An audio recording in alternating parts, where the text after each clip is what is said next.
Chaque région a ses exigences géographiques et climatiques. Cela a une incidence directe sur la construction des maisons qui sont toutes différentes.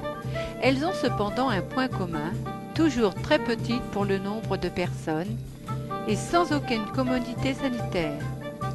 Certaines maisons sont de terre crue, recouvertes de paille de riz, sans ouverture, sans fenêtre ni volet, ni cheminée, sauf celle-ci, mais elle est fausse. Ou couvertes de tôle pour les plus riches, mais s'avèrent moins confortables. Elles sont toujours très belles. Les maisons à un étage, quelquefois avec des volets, dans les hauts plateaux, car il y fait beaucoup plus froid l'hiver. L'intérieur, une pièce de 9 mètres carrés pour 5 personnes, est bien tenue. Celle dont le premier étage seul est habité, les plus riches avec un joli balcon.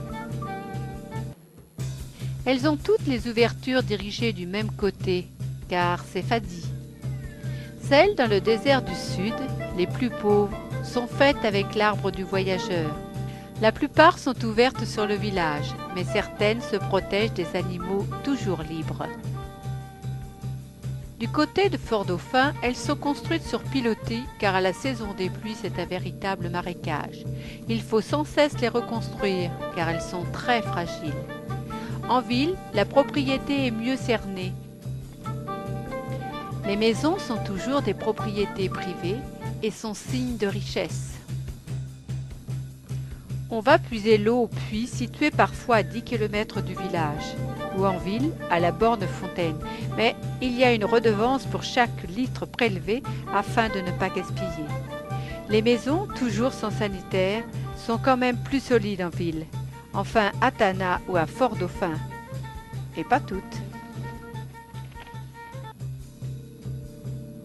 Même le château de la Reine à Tana a brûlé. Heureusement que Cola France est là pour sa reconstruction. Les échafaudages autochtones laissent rêveurs. N'exagérons rien, les églises et les écoles religieuses privées qui sont présentes partout sont en dur. Les postes aussi, où nous achetons les timbres dans le bureau de monsieur le directeur. Les magasins sur la colline administrative de Tana sont même très chics et très haute couture. Et la différence est telle qu'on y voit des mendiants qui s'accrochent aux touristes, attirés eux aussi par ces quartiers.